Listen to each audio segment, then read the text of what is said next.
So we need to redefine what it means to be an academic.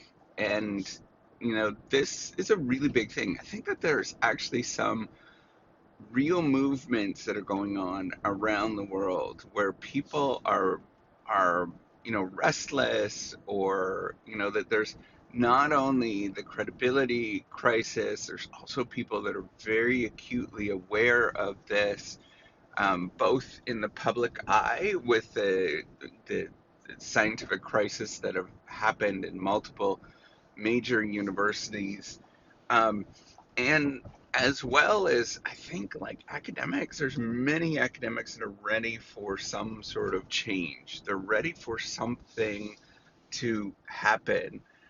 Um, and the reason is that it's only centered on number of publications that you can actually produce. It's the only indicator of success, of what it means to be successful in the career. And and often the number, it doesn't even count on what it says, the quality of what things actually are. um, it doesn't matter the different activities that you do, such as, the various different aspects of, whether it's community building, whether it is teaching, whether it is, reviewing, whether it is being on various different, um, you know, outreach things, right? Like all of these different areas, there is that stuff does not get rewarded.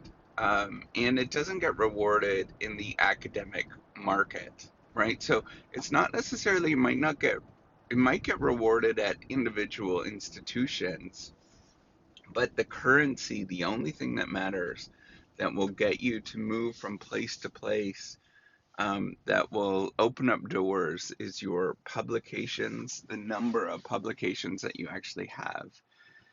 And it's a really fascinating phenomenon when you look at that and you think about this, because there is so many other things that go on behind the scenes to get those number of publications.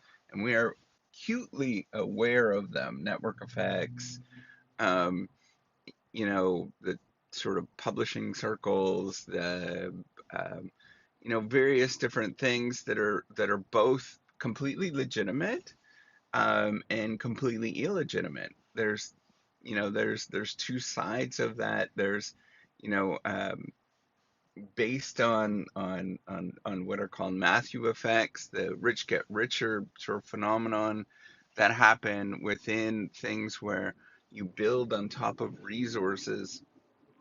And this happens in all markets. It's not unique to the academic market, but it's unique because the academic market, I think, prides itself on meritocracy, prides itself on democracy, but it's simply not the case, right? And this is well known, well researched, hardcore stuff that's been around. Some of the best scientists in the world now study the sociology and the sort of political economy of science.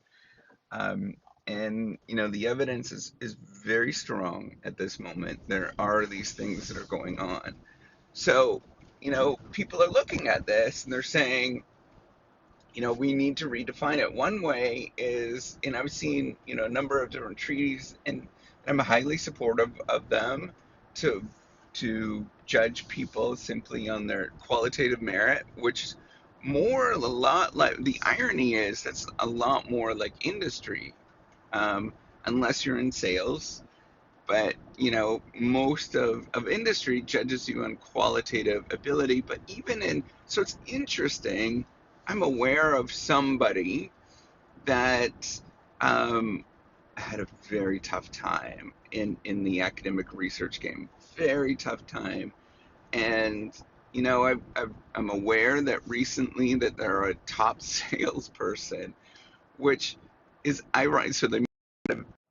So ironically, this person is a top performer in sales, in another setting, sort of industrial setting. So I find that really ironic, because, um, that's sort of my base case scenario of, one of the toughest sort of industry areas is in sales that is most closely tied where, you perform something and then you get rewarded based on that particular thing. That's only it. So the academic game is extremely rigorous, because of how it's counted, the sort of success metrics that happen, and virtually 100% of every every student that ever comes in, every person that ever comes into the academic game, and because we're in business, there's lots of people that typically have business experience that come in and they find it extremely difficult. I guess I know of every once in a while I do know of some people, but that say that they're successful and they're doing okay. But for the most part, it's interesting, and I'm very skeptical on whether I actually believe them, um, because like how they are situated, right? Like I'm unlikely to believe that sort of small, tiny, tiny, tiny group. Most people very much struggle in it, and I think it's because of the way we measure things. Not only that, but it's highly skeptical. People doubt you, all of those kind of things, like repeatedly on from all angles. Um, so we need to redefine what it means to be an academic. We really need to start taking a step back. I mean, my proposal is something like whether it's the reciprocity project, um, or something else, right? Like some sort of technology that helps you, and makes you feel better, I think can be very, very useful. And I know most people are highly skeptical of technology, and so am I. Um, but I think there are many technologies that we know of that add value in our life, right? Like immediately when I say technology, everybody thinks of information technology, and specifically, you know, a couple of very big information technology companies that, people are highly skeptical about, and rightfully so. But there is a plethora, there is many technology companies that adds value to people's lives, um, from in all walks of life. And both information technology, non-information technology companies, and they're remarkable, they're beautiful, they do amazing things, but people don't sort of see those particular things.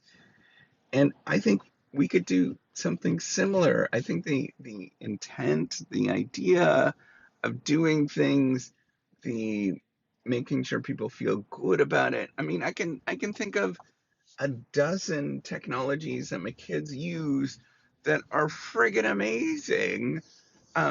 Sort of educational resources, amazing, like off the charts. I love them. Like this weekend we were playing this one game, um, and it was an educational thing, and it was actually a study tool.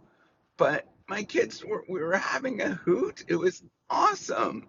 And I think, why can't we do, like, it was literally awesome. My kids brought their friends to play this game, and they're friggin' studying. Um, why can't we do the same thing with what we actually do? Why can't we make it fun? We need to redefine what it means to be an academic. We need to think about all these different things to redefine the career, and we're not going to get there. I am highly skeptical of political or sort of large social changes, because it doesn't happen. It's generally a giant mess. But what I've seen work many, many times is some sort of technology or some sort of tool that makes it clearly easy to do things and adds value to our life. And I'm all gung ho for it. Hopefully, the reciprocity platform will be part of that. Um, and I'll keep working at it. We'll keep plugging away, day in and day out, making the damn thing work. Um, and hopefully you'll get there too, and you can be part of this journey. So, all right, take care and have a wonderful day.